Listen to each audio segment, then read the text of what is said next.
И снова здравствуйте, мои уважаемые зрители. Этот материал будет не посвящен боевым действиям, вернее, боевым действиям он будет посвящен, но это будет не обзор событий на Украине. Вернее, это будет обзор события очень интересного, на самом деле, очень странного события в моем родном городе.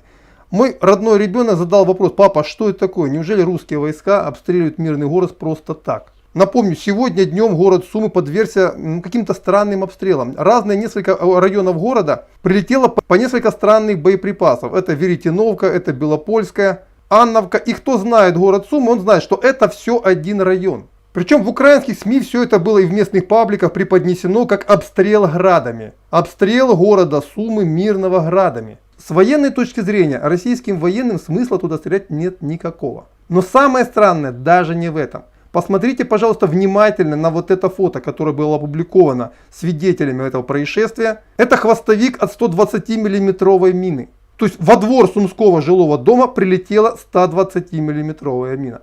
А теперь задайтесь вопросом. На Украине уже третий день идет война. Кто-нибудь, когда-нибудь, хоть один раз видел, чтобы российские вооруженные силы применяли минометы? Причем, если мы посмотрим, каким образом раздувается в социальных сетях истерия по поводу обстрела мирного города российскими войсками, а еще вспомним, что на Донбассе применялись так называемые блуждающие минометы.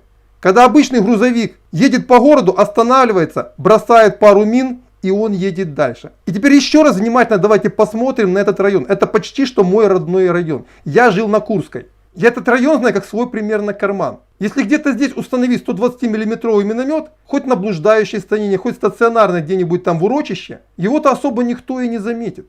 Ну, кроме тех, кто находится рядом. А рядом сейчас там никто не находится, потому что люди все боятся.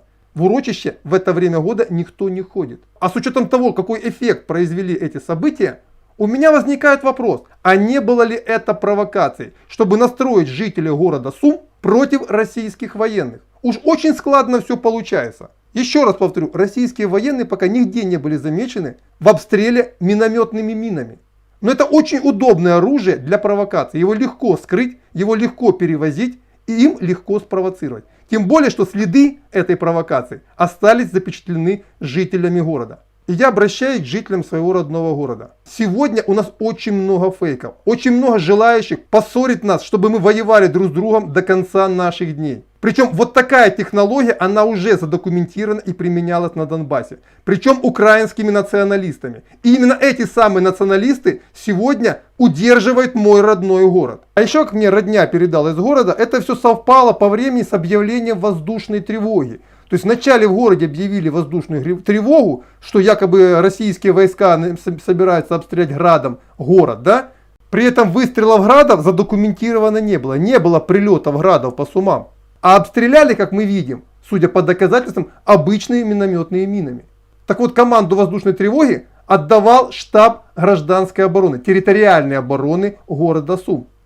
Вот вам все ниточки и сходятся к одному узлу. Пока все говорит именно о том, что кто-то, кто имеет очень хорошие концы в территориальной обороне города Сум, сознательно все это спланировал. И мне почему-то кажется, что это дело рук тех людей, которым кажется, что сумчане не очень активно поддерживают сопротивление российским войскам, и они делают все от себя зависящее, используя те методы, которые они уже применяли на Донбассе, для того, чтобы обозлить обычных жителей Украины. И в данном случае моего родного города. И я очень хочу, чтобы все честные журналисты, которые просмотрят это видео, разнесли его по всем возможным пабликам. А мои уважаемые земляки, мои любимые сумчане, хочу вас попросить, не поддавайтесь на провокации. Я понимаю, что эмоции вас сейчас перехлестывают через край, но пока все говорит о том, что это именно так называемая наша родная тероборона, либо те люди, которые за ней стоят, специально обстреляли город из минометов, чтобы спровоцировать вас на ответные действия.